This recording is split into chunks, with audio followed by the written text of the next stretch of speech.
I'll start off on the down and dirty of EPAs.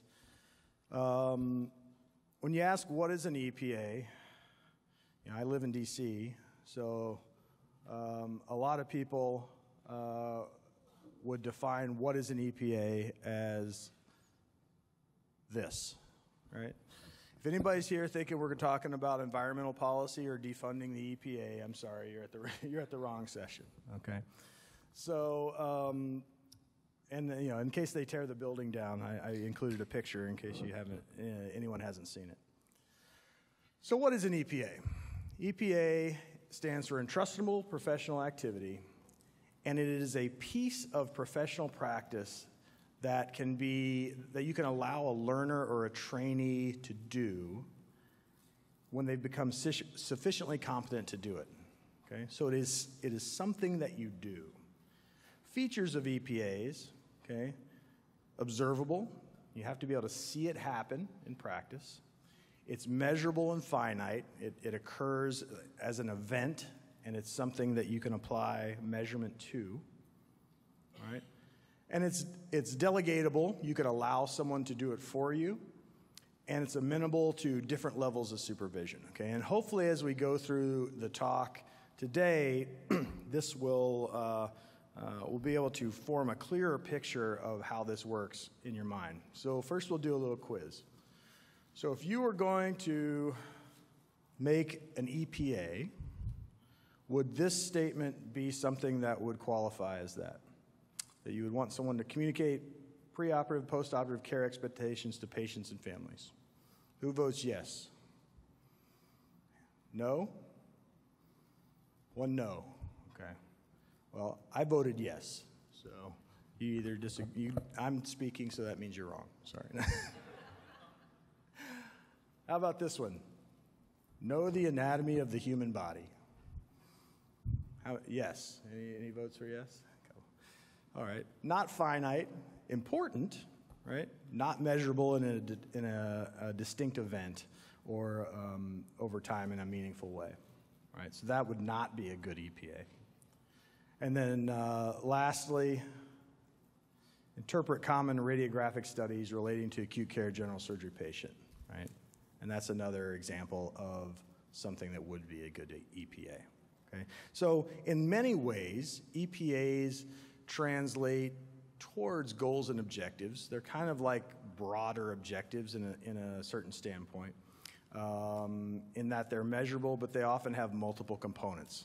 And as a next step of example, we'll talk about, in general, how you create a full EPA. What I showed you would be consistent with a title of an EPA, kind of the overarching principle of what's going to be measured within that entrustable professional activity.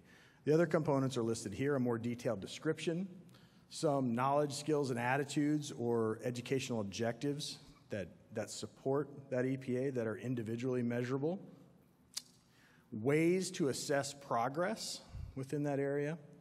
We'll talk a little bit about awarded responsibility at the end, and then depending on the discipline, you can tie that back to various competency frameworks. And when I say competency frameworks, talking for folks in the U.S., ACGME core competencies and the sub-competencies that are each mapped out in our milestones that we've been using in the the new accreditation system for the last few years.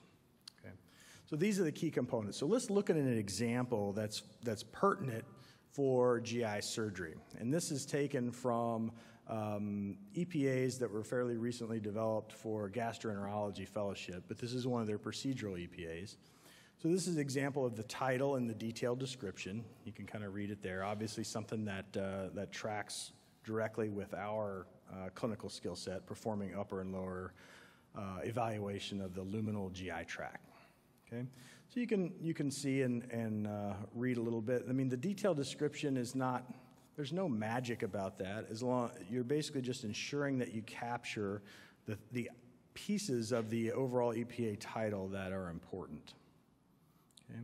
Then you get into the nitty-gritty, which is really defining the knowledge, skills, and attitudes that are required to achieve complete entrustability for that EPA. And these individually aren't that important, but just conceptually, there's multiple measurable objectives that go into forming one of these EPAs. Okay. Ability to assess it. So this would be what different pieces of assessment could your clinical competency committee, program director, whomever are going to be making these decisions on how much to trust someone to do these things that they could reference to help that governing group make these decisions. So these are from that GI EPA, case logs could be in there, gauges scores or goals scores could be in there, or other ways to directly observe and assess operative abilities could be in there. But all these things would go into a formal entrustment decision for that individual based on that EPA. And then if your domain has a competency framework, sub-competencies, milestones, et cetera, those can be mapped back to those competencies. But we'll talk a little bit more about the relationship to competency in just a second. Okay, so that is the beginning of understanding how you start an EPA and how you write out the components of an EPA to help that be a measurable thing, right? So with that as a baseline, let's talk about how the EPAs and the competencies relate. Okay? And like we said, an EPA are pieces that define a job or a task or a profession, okay, depending on what level you're defining. Okay? They require multiple competencies to complete. Right? So if you're going to break bad news to a patient, that requires professionalism competencies, interpersonal communication skill competencies, medical knowledge. It requires lots of things. It is something that you do, okay? A core competency, the competencies really define a person or an individual, right? It's kind of an analytic approach to defining a person. Like we said, they're important. They feed into the performance of a lot of these EPAs. But competencies or groups of competencies are something that you are. So you're something that you do versus something that you are. And I think that differentiation will become clear and relevant as we move through here. So if this figure represents the domain of a surgeon, okay? If we take the core competencies, the ACGME core competencies, and map this on this domain of this individual, this surgeon, they would cover the vast majority of the things that make up that individual. How much they know, how they take care of patients, how they communicate, et cetera. It's never going to cover everything, but it's the 90+% solution. Okay? And if you take a set of EPAs, listed EPAs that apply to whatever domain, you can map those individual EPAs onto these different competencies in this individual. Okay? So as you generate lists of EPAs, it looks like this. So now you have these measurable components that measure little pieces of all these core competencies. The core competencies make up that person that in this case is a surgeon. Okay? If we flip it around, okay, now we're looking at a domain or a profession. We'll just call it surgery. Okay? The relationship basically reverses, where you have this list of professional activities that have been determined to represent this domain. And what that would look like graphically, if you plotted them out on this big domain of surgery, you have these list of things that don't capture every little thing that you do as a surgeon, but capture the majority of the things, or representative samples of the activities that have to happen to define that field of surgery. Then you can basically do the same thing we did with EPAs. You can map the competencies to the various EPAs. So some may require medical knowledge, some may require patient care, interpersonal skills, etc. Okay? So it's basically two different ways of looking at the same thing. What EPAs do for you, though, and is that they operationalize the competencies, because they take this very vague and conceptually difficult thing, like how do you measure practice-based learning and improvement in a person, and they give you things that we are already doing as a way to manage that. And I'll give you, actually we'll talk about a more finite example as we go towards the end here. We talk about entrustment. But they pull these abstract ideas into things that happen frequently. And when I say things that you're already doing, an example of a simple level EPA would be trusting a senior resident to close the abdomen, right? Closing the abdomen at the end of an abdominal operation. We all make individual judgments on how much we trust residents we're working with to do that, right?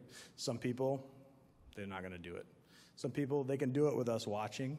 Some people, they can do it and we'll scrub out and dictate and be in the room, right? Other people, you feel comfortable leaving them and you know they do a good job. We all make those level of decisions.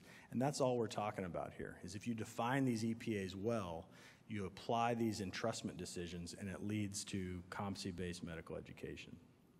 Okay, so let's transition to that last concept. How do you use these EPAs in the setting of competency-based medical education? And hopefully everybody's relatively familiar with this term, but if not, it is basically a curriculum that's not based on years, but based on your ability to demonstrate competency in each of these defined fields.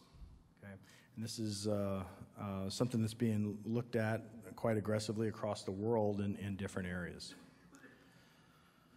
So those entrustment decisions that I referenced earlier are generally in this kind of scale. You have the top three, which is typically everyone we interact with from a trainee standpoint will typically start somewhere in there. And we make those decisions, what we call presumptive trust. So based on the credentials they bring, this is PGY 4 resident with a good reputation and our initial impressions of that individual. Right? And then we make these more significant entrusted decisions grounded on data. So we've operated with them a few times, we've talked with them, we've managed patients with them, and we've decided that all the things that go into trusting someone they have the knowledge, they have the skill set, they know their limitations, they're willing to ask for help, they're willing to investigate further when they don't know something. These kind of things all go into making this decision. In competency-based medical education, the concept is basically that those decisions below the bar, which are supposed to be 4 and 5 and not 1 and 2 again, but those entrustment decisions below the red line would be made based on data, so operative experience, case logs, rotation evaluations, et cetera, in a formal process. So the CCC essentially, or some equivalent to that, would meet, review the data that's required for this EPA, and make a formal decision that this individual is entrustable to do this activity. And what that allows is, maybe I don't trust this person to do X, but one of my partners does. If we decide as a group that this person's met this criteria, then they can do that procedure independently. That's how it conceptually works anyway. You make a formal, in some of the literature it's called a STAR, which is a statement of awarded responsibility. But essentially it's a formalized decision by the assessment group that that person is competent to execute on that EPA. Okay. And I know the consequences of that are significant in terms of how we do privileging and credentialing and resident supervision. And there would have to be, if this was incorporated widely, there would certainly have to be a lot of discussion around hospitals and what trainees are allowed to do. But conceptually, this is how this is designed to work. So a few graphics on what this would look like. Right? We've probably all seen this graph many times. It's basically kind of the path to mastery that Erickson talks about, and then the Dreyfus model on the y-axis there. And in actuality, when you think of it as EPAs, this pathway that's outlined here is really the average of a bunch of smaller pathways. Okay? So if you have a bunch of EPAs that define being a surgeon, right, you have a bunch of these entrustable professional activities, and we all reach that competency threshold at different times, right? You learn how to close the abdomen way earlier than you learn how to do a Whipple. Or maybe EPA 5 is a Whipple. You got some experience, but you never achieved competence doing that particular thing. So the overall path to mastery ends up being the average of all these, and those formal entrustment decisions that are signified by those circles there are periods during training where you achieve the ability to do those things independently. It's not all massed at one big event at the end, but determined along the way to allow people to build some autonomy while they still have observation and help available. Another example may look like this, and the key example here is actually in that EPA 3, and that's the concept that the competency or entrustment decision is not necessarily permanent. If you go a long time without doing X, Y, Z, you may need to be trusted again to do it. And this has obviously impact for not only during training but after training, and gives a method for those re-entering the workforce after a layoff, or in my world, people coming back from deployments, this kind of thing. So it's a good conceptual framework for the rise and fall of our skill set as we go through the spectrum of training and practice. Okay. And this is how it might look plotted out in terms of a curriculum, an EPA-based curriculum. And this is kind of layered on the more traditional model of PGY years. But you can see there, you can set different expectations for when in those PGY years you would expect trainees to achieve these levels of entrustment. And they could achieve them earlier, but it would give you a target to help counsel folks, hey, we expect you to be able to close the abdomen independently at this point. We expect you to be able to manage patients with polytrauma at this point, this kind of thing. So it gives another mechanism in a way that I think is more germane to what we do naturally to use the milestones, use the subcompetencies to measure performance. Okay. So we talked about what EPAs are: definable, finite, measurable events that make up part of a profession, not part of a person. They relate to competencies in that they both, EPAs and competencies, essentially need one another to be accomplished, right? The competencies are populated by the EPAs, and multiple competencies are needed to execute an EPA independently. And when we define the EPAs that sample an entire profession, we can use those in a competency-based medical education curriculum to award the ability to act autonomously earlier than we are currently able to. That is going to wrap up my introduction. We're going to save questions for the panel at the end. And I'm going to welcome up here Dr. John Hunter, who's going to share the work that the American Board of Surgery is doing in the area of EPAs.